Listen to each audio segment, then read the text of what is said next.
LinkedIn News. If you never take the time to confront the ways in which you are weird about money, if you don't do the work, then you're never going to make the progress. Hey everyone, from LinkedIn News, I'm Leah Smart, and this is Everyday Better, a self-improvement podcast where every week I sit down with some of the world's brightest minds and bravest hearts to learn how we can improve ourselves, our relationship to others, and the world around us. Today, I'm talking to Paco de Leon. Paco is the author of the book Finance for the People, founder of the Hell Yeah Group, and a fellow podcaster. Her show is called Weird Finance, and her work started with the idea of supporting people who are creators and how they think about money. Now it's expanded for all of us to benefit from. Paco is going to break down in our conversation the intricate relationship between self-worth, money, and how we contribute to the world. Now, this isn't just a finance talk. It's a conversation about empowering yourself to become more self-aware, more informed, and as Paco says, suffer less when it comes to money. We're doing this by digging into Paco's 3 hard truths. Number 1, knowledge is not enough. Number 2, we have to challenge our limiting beliefs. And number 3, we have to recognize we have so much more power than we think and reclaim it. This conversation matters because it affects not just how you earn and how you spend or budget, but it's also about how you show up in your work, the choices you make when it comes to how you contribute to the world in a meaningful way. It's about recognizing that financial clarity can help us live and work with more intention. And let me tell you, whether you're navigating a career path or teetering on a significant life choice, all of these things involve money. And today's episode will offer you some really invaluable perspectives that I hope you can move forward with more clarity. I loved Paco, so you are in for a treat. Get your notes out, get ready. Here she is.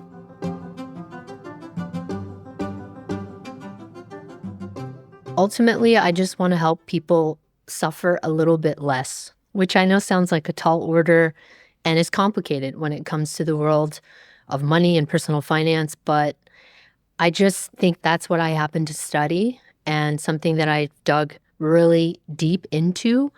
And over time, it's like I've crawled into a window, and that work is what allows me to help people do their own self-work, right? Find their own limiting beliefs, figure out where they can find their agency, where they can find their power.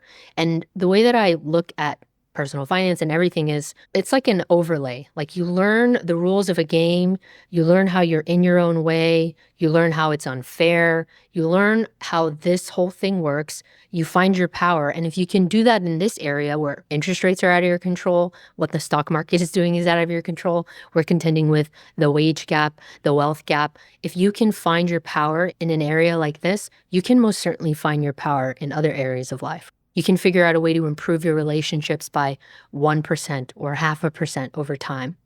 And that's ultimately what I'm doing. And so you started as a debt collector. Can you talk about your own experience in your career and how you actually pivoted to what you're doing now? I studied finance and econ. My parents are both immigrants. They never explicitly said, don't do something impractical, but I never grew up around anyone doing creativity for money.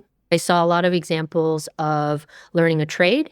And for those who chose not to learn a trade, they were doing blue-collar work, which seemed hard, right? They were in a factory, they were on their feet. And I thought, my parents came to this country so that I can sit down and think. So I choose finance. Unbeknownst to me, 2 years later, we're about to watch the housing market crash, which leads to the Great Recession. I got a job as a debt collector, not knowing the job was a debt collector. It was called credit manager, and it was like a cattle call. It was me and hundreds of other people standing in a long line at this call center, and we really had to audition. It was very awkward. So we're sitting across from these other collectors, and we do a mock phone call. I ended up getting the job. And from there, like that, opens up the door for me in the world of finance, understanding how credit works, understanding how debt works, understanding the psychology. After that, I did small business consulting and management here in Los Angeles. I feel very lucky to have landed that job. I basically learned bookkeeping and how to run business day to day. And then I eventually pivot to personal financial planning. So I'm working at this wealth management firm, and I'm actually making less there than I did when I first started off. I don't know how this is happening to me. I got in with an admin position, which typically is going to pay less. And from there, I create my own position as a junior financial planner. And I think because I had gotten in on this admin level, my boss was like, great, we got her at this level. We don't have to pay her more. And I was not with myself in terms of being able to talk about finances comfortably, being able to face my own finances comfortably. And the biggest thing I've had to deal with in my life is this idea that I'm not worthy, that I am not worth being paid a living wage. And so that's a big issue that I've had to unpack and contend with. Eventually, when I was working at the financial planning office, I was a broke financial planner, if you can believe it. I was riding my bike to work, which was a 15-mile round trip, so 7.5 miles one way, 7.5 miles back in Los Angeles rush hour traffic, which is not the safest thing to be doing, and doing like a little bird bath in the downstairs lobby bathroom. So I was struggling. And I really just believed there's no way I can get these people to pay me more. And I'm stuck. And so I saw the obstacle. And instead of doing, I think, what would have been more linear and more straightforward, which is like face your stuff, confront the fact that you're uncomfortable talking about money, confront the fact that you really do believe that you're not worth being paid a living wage and that you must struggle. Instead of confronting those things and reading about negotiation, I grew very resentful and I ended up leaving and working for myself. I was doing cannabis consulting, and actually it was that guy. He laid me off the last time, and it was a completely remote position. It was a very interesting conversation when he laid me off. He said, "Hey, Paco, will you promise me one thing?" And I was like, this is a weird thing to ask somebody you're firing, for them to promise you something. But he goes, "Promise me you won't go back and get some like boring office job." He said, "You're really too smart for that." He said, "You'd be surprised at what happens when you allow yourself to rise to the occasion." And that was so profoundly impactful for me. I know word for word exactly what he said. And that was my sliding door moment. I sat down and I filed for unemployment, which was my universal basic income. And this is very, very Los Angeles, very woo-woo. I just sat down every morning for 20 minutes and I meditated. It was the first time in my life that I really allowed stillness.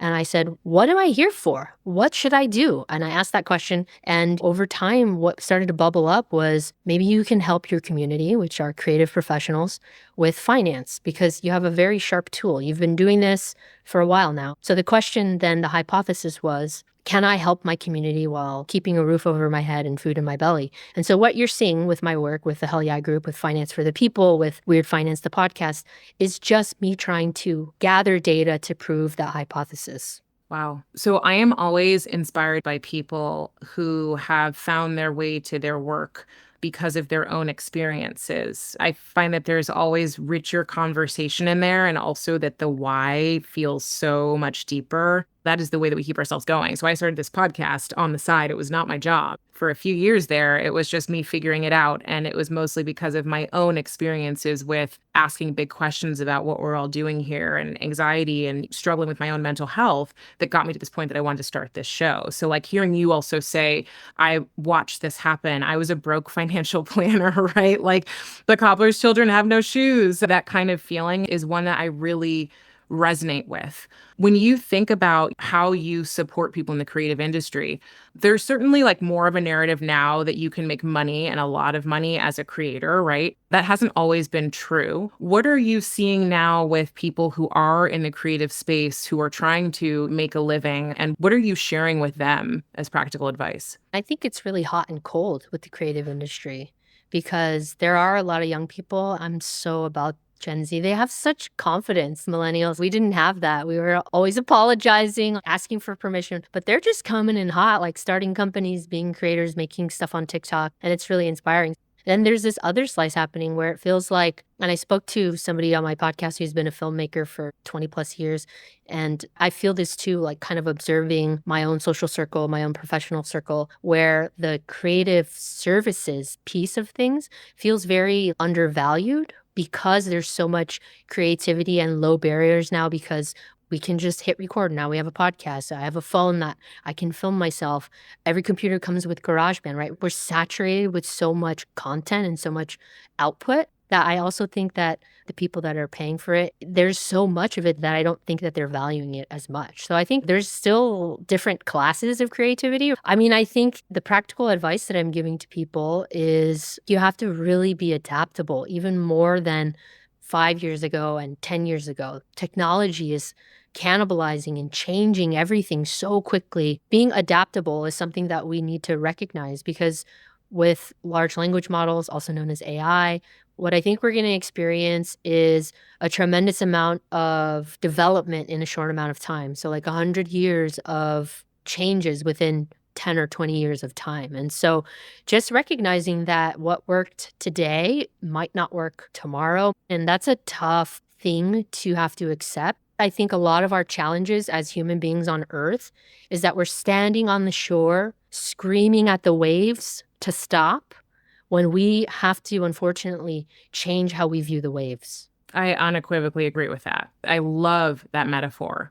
You talk about these 3 money truths. Can you tell me about each of those and how we can use those every day? Yeah, in terms of ways that we can change our own perspective, the first thing is that knowledge is not enough, right? You can't just read a book and never have to apply it or never have to experience anything, right? Or never have to contend with your own emotions because it's one thing to read my story and to hear how screwed up I was about money and all the ways I've been weird about money. But if you never take the time to confront the ways in which you are weird about money, if you don't do the work, then you're never going to make the progress, right? So getting maybe less information and more application. The other thing is how you view the world is going to impact your entire experience of it. And again, let's zoom all the way out. I can't prove anything outside of my own experience of what I'm experiencing is actually even real. And that's not to say that you can gaslight yourself into a better life, right? That's just a truth that everything that happens to you, maybe there's not just one side of the coin, not just two sides of the coins, but many sides of the coins. And I read a quote once that I think really sums it up beautifully. And they said, many perspectives make up the whole picture. And that's just the reality of it. I think the more we can understand that many perspectives make up the whole picture, that's just going to make your financial life better because if you're arguing with your partner, you can recognize, okay, they're coming at this from an entirely different perspective. If you're arguing with your parents about how they want to deal with their finances, okay, they're coming at this from an entirely different perspective. And neither of them necessarily have to be, it's not a zero-sum game. One doesn't have to be true while the other one is false. They can both be true. And like, here's my tall order to society. Imagine if we all could think that way, where we could hold two opposing perspectives within the same thought, within the same breath. That would eliminate so many problems. Yeah, being someone who I've read a million books and I became obsessed with personal development, that's all I did was read. And there was a point where someone said to me, you have to be in relationship with others to apply this, to actually grow, to actually show up in the way you want to show up. And at first I was like, no, I've read all of this. I thought I was supposed to do this on my own. And it's riskier to apply it with the way you work, with the people you work with, your friends, with your parents, with your family. It's riskier. But I will say, having taken that shift and go, okay, I've read all of this, so it sounds buttoned up when it comes out of my mouth, but when it actually happens, it's very different and it's messy. I've learned so much more that feels like it's actually like in me versus just in my brain. Yeah. What you're saying reminds me of my own self every time I'm in a Trader Joe's parking lot. When I'm not in the Trader Joe's parking lot and I'm having my coffee in the morning, the sun is shining on my face, it's so easy to say, I am such a good, kind person. But inside of a Trader Joe's parking lot, I'm like, bro, what are you doing? And why are you doing it? And I have to catch myself and say, oh, this is an opportunity to exercise all these things that I think about myself, about sending people loving vibes from my heart, even if they're pissing me off. I know the podcast changed its name recently, but as a nod to the old name, you got to be in the arena, right? It's true. Yeah. And that's how it started, was like talking about it outside of it versus saying like, I've been in it and walked the walk and now I can share. Yeah, and can I even say beyond that, dealing with weirdness about money, it's very easy to intellectualize it. Sometimes you just have to feel it in your body. When you log into your bank account and you're freaking out or you want to not look, what does that feel like in your body? It's a lot easier, I think, to talk about it than it is to feel it. And I think that's also a huge step is like, now we recognize this. What can we do to feel better about it? Yeah, I know those feelings. People think that everyone is not dealing with some of the similar challenges, but I was definitely a victim and a perpetrator of lifestyle creep for a long time, where it was like, okay, now I live in New York. Now I make this much money. It's not about how much you make, it's about how you use what you make. And so those feelings of like shame and fear and avoidance are so real for everyone at every stage, which I hope also just helps people who are listening go, oh, this is a universal conversation. Absolutely. Yeah, the other thing I've been thinking a lot too, like in terms of lifestyle creep, is because I am victim to that as well. Thinking about solving non-money problems with money. You want to be perceived a certain way. You want to belong to a group. You want to be accepted. And you think, okay, if I pay for this social club, or I go to this concert, or I wear this sweater, or I have this lamp, we can go on and on. Then we think, okay, now we'll finally be loved or accepted or liked or not feared. Whatever it is, we're all dealing with our own kind of cocktail of navigating through life and kind of healing like childhood wounds or healing wounds that, we've accumulated through just going through life. And I think it's important to recognize sometimes, we're throwing money at a problem that cannot be solved, something that's underlying, it's within, and taking that moment to acknowledge that person who's hurt, who's wounded, who needs healing, saying, I'm here for you, buddy, and I'm not just going to buy a sweater to try to gloss over it. Let's dig in. Because nothing changes when you buy the sweater. You're still you in a cute sweater, but you're still dealing with your stuff. I mean, I have to say, you being a child of immigrants and a person of color, me being a Black American, all of us are facing our own experience of this, which is really like getting down to the idea of how do I get in certain doors and how do I get seen and accepted once I'm in those doors? We all have our own version of what those doors are, but we mold and shift around that a lot of times to just be accepted. But then you get in those doors and realize a lot of those people are dealing with the same stuff. And anyone's random acceptance or love is not going to change how you feel about yourself. Yeah, for me too, I think growing up queer in Orange County, California, which is a conservative part of Southern California, I look at what I'm doing now. I look at the fact that I published a book. I look at the fact that as soon as a opportunity for a podcast deal was on the table, I was like, yes, of course, I accept. So much of what I've been able to do with my work and, how public it is and how people like you, it feels good when you're like, I like what you're doing. I like the output that you're creating. I like, how it makes me feel. And other people recognizing that, a lot of that too is just me seeking validation. And we all do it. And the thing I've been contending with a lot lately is just pausing and saying, are you creating more work to create more work? Are you afraid to sit still? Are you afraid to confront who you are without all the doing? It's like I equate my own self-worth now, which I didn't before because I didn't really have a career, with my career. And so this is this like next beautiful layer of unpacking that I'm doing. Okay, so this is going into your second point. The first point is knowledge is not enough. The second point is about our beliefs and what we say to ourselves. So tell me how we can think about shifting our own beliefs, because I know that's a big process, right? Yeah. So your beliefs about money are going to come from every external stimuli that you've encountered. So a lot of them are going to come from your caretakers. So whatever your parents think about money and how they behaved about money when you're younger, you just write a little narrative. If mom and dad are always fighting about money, maybe your like adorable, underdeveloped prefrontal cortex brain says money creates fights. And then we have that script, it becomes ingrained, it's a belief. And then from there, we can draw lines with if money creates fights and I don't want to create fights, then I'm going to never ask for more money at my job. Or I'm never going to come to my partner who I want to marry and say, guess what? I have a ton of debt and I'm scared to talk to you about this. Nope. It's going to pop up when you guys are thinking about moving in together and your credit report gets run. And now you have a stressful situation where you're trying to move in together and the stakes are a little bit higher. And now you're having to confront this thing. And that could have been linked to money creates fights, right? And maybe even then taking your relationship to the level after that of should we have joint finances or how can we merge our finances so they're more joint and we're working towards common goals. If you think money equals fighting, then you'll probably resist that. And then another, like we have society-wide beliefs. I talked about this earlier, this great taboo that we should not talk about money. That is so dominant in our culture, right? No pay transparency, which then continues to exacerbate the pay gap, continues to exacerbate inequality.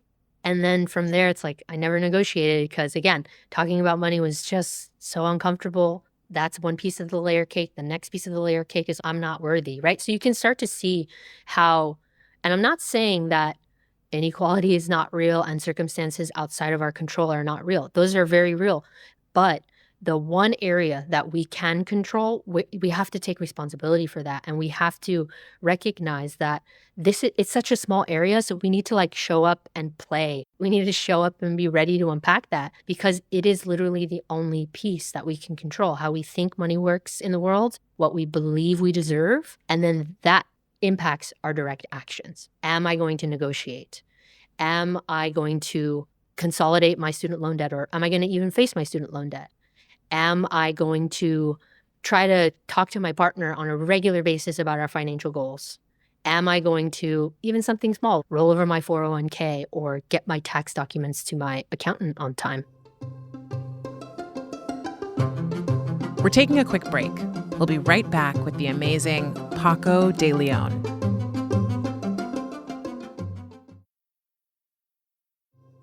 And we're back with Paco de Leon on how we can use the hard truths about money to improve our confidence and suffer less. So you talked about at the beginning this idea of, am I even worthy of making a living wage? And we all have our own version of that story of what I'm worthy of and what I'm not worthy of. Is there a practice or a set of tools that you use to shift worthiness, which I think is different than maybe the beliefs I have about money? Wow, that is a $1 million question. Exactly. And I want you to tell everyone it doesn't happen overnight. That's where I'm leading you. Yeah, for me, it's been a long journey and I've had to use a lot of different tools and I continue to use a lot of different tools. And the more I make progress, the more I climb up on the hill of making financial progress, the greater the tumble down. So for me, what was really impactful in the beginning was talk therapy. And talk therapy helped me just feel my feelings. I was in a place, in my 20s where I was afraid of my feelings, so I'd turn away from them and then just do wacky stuff instead of facing my feelings. And you get on this treadmill, at least for me, I was on this treadmill of distracting myself, numbing out, just not facing it, staying super busy, right? Taking on more work and more projects, and then somehow still not getting paid enough. So talk therapy was the first step. I started to feel my feelings. My therapist would say, see, Paco, you didn't die, right? The feeling passed. She would say that our sessions were a way for me to have like resistance training. And the resistance was, you're going to feel your feelings and you're not going to die. That's step one, recognizing that. The other piece for me was meditation. Meditation allowed me to not get so darn attached to a thought that would pop up in your brain, because thoughts pop up into your brain all the time. And if you think about it, where do they come from? Meditation allowed me to detach from them. And this analogy, this metaphor is a very common thing with meditation. It allows you to look at your mind as a sky and your thoughts as clouds drifting by. So then now I'm feeling my feelings when I'm feeling scared and unsafe and worried and anxious. I'm not afraid to feel them. And now when I hear a thought in my mind of, you're not worthy, people like you don't deserve that. Who do you think you are? That's just a thought. I'm going to let it pass like a cloud. The other thing that really helped me is journaling. Julia Cameron wrote The Artist's Way, and so many of my peers are creative. So I can only get so far in my life without them saying, do you do morning pages? No, what's morning pages? So I started morning pages, which you sit down and you just stream of consciousness, write in your journal for 3 pages. And that allows me to then tap into something subconscious. It's like a bone that a dog is chewing on to get to the core of it. That allows me to just free write. And if I'm feeling particularly anxious about something, great, I've carved out a little bit of space to just dump it. And a lot of it is about money, right? A lot of it is about, here I am accepting all this work when maybe you need to protect yourself or be more caring about your time. And yeah, you just don't need to give away so much to everyone just to make a buck, right? You're safe. A lot of the stuff for me lately is you're safe and secure. How can you embody safety and security? I've hired coaches in the past. Coaches have helped me with implementing gratitude practices and just other kind of funny mind tricks that you could play when you're paralyzed with fear or you're really oriented towards scarcity, like how could we be more expansive? And then drinking enough water every day, eating really nutrient dense foods, getting enough sleep, and moving my body every day. All of those things, if you can believe it or not, if we can draw a line from A to B, all of those things have helped me really unpack and heal that wound for me of I am not worthy. Okay, so first and foremost, you and I are definitely on similar pages. I very much think that all of this is connected. And so as a coach, when I work with someone and they come to me about a struggle with their career, we recognize that struggle has an impact across almost every area of their life. It's all connected. And I always start with my coaching. I'm like, we're going to talk about things you don't expect to talk about. And I let them take me there, but we end up there. We end up in places where they're like, wait a minute, I came to you to learn how to be a better communicator or to build confidence. But actually, there's challenges over here that have to do with how I think about money or how I think about my time or how I think about my worth. And so all of these things just are interconnected. And I think we have a hard time, which you mentioned this earlier, holding the complexity of the idea that it's not all compartmentalized. It's not a dualistic kind of way of approaching things. It's saying, how is this all showing up in my life if I take the big view and look at it as like a blueprint or a map? Yeah, I got my training in financial planning, right? So we would have couples come in and they're having a conversation. Like, I have a really great example of the multi layers of this is about money, this isn't about money. We had this couple come in, and the wife earned way more than the husband. The wife had more family wealth than the husband. And the husband, to make things a little bit more complex, worked for his mother. So his mom was paying him. And the couple had children. They were paying the nanny more than the husband was getting paid by his mom. So from a pure financial planning perspective, it's straightforward. The husband quits his job. They save that money instead of paying the nanny. The husband just stays home. Great, they're not going to be bleeding out, let's just say that extra $20,000. That's the plan. That's what the math says, right? And maybe in different dynamics, if it were reversed, we would just go on our merry way, give our advice and say, we're amazing, bye. But we lay out the options. That was one option. After that meeting, the wife calls us and says, we cannot have that. That cannot be the advice for my husband. I don't know if it was like no husband of mine or really what those layers were. But again, the math, but the humans, humaned. That's a great example. And it's one that I think comes up a lot. I have friends and colleagues who, when they have kids, go, I'm making this amount of money, but this is what daycare costs. And a lot of the people I'm talking about are women. In that case, it tends to be a very, quote, I'm putting air quotes around this, obvious conversation that she shouldn't continue working or she should put that in a back seat and take something on that's part-time. My mom was part-time a lot of my life growing up. And so it was an obvious thing when in reality, it's like, no, there's 18 million other layers to this. Okay, tell me about the third piece, which is about how we can find our own power and change our lives. So finding our own power is snuggled right up against this idea of your belief. So it first starts with recognizing that in every situation, you do have power. And I know that's really hard for a lot of people who are maybe trapped in a loop of anxiety about their finances or stress about their finances. But the first step is to recognize that you at least have the power to calm your nervous system. That's step one. And there's lots of different ways that you can do that. And there are lots of free ways. And even though it is a fleeting moment, right? Like I saw a rainbow coming through the window of my house the other day and it was on the ground. And I thought, that's beautiful. I'll never be able to grab it or keep it. And it just comes when it comes.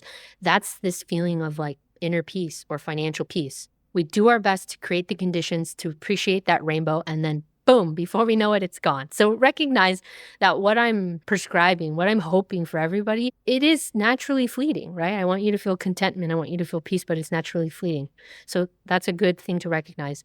But the other thing is you do have a lot of tools. Again, it sounds so silly, but before logging into your bank account, you can take, a deep breath. Andrew Huberman recommends the fastest way to calm your nervous system is the double inhale, long exhale, which, when you're crying, you're sobbing and your body makes you go, that is a natural mechanism for calming your nervous system. That's one way to calm your nervous system. Again, before thinking about money, talking about money, calling back a bill collector, coming up with your student loan repayment plan.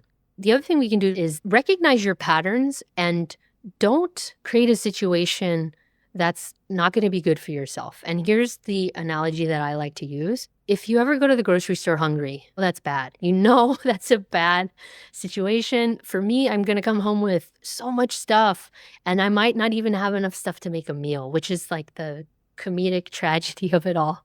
And it's because you're not in the right state to be making those decisions, right? And so think about that from a financial context. I always recommend that people split up their spending between essentials, non-essentials, and then always be putting money towards their goals for the future.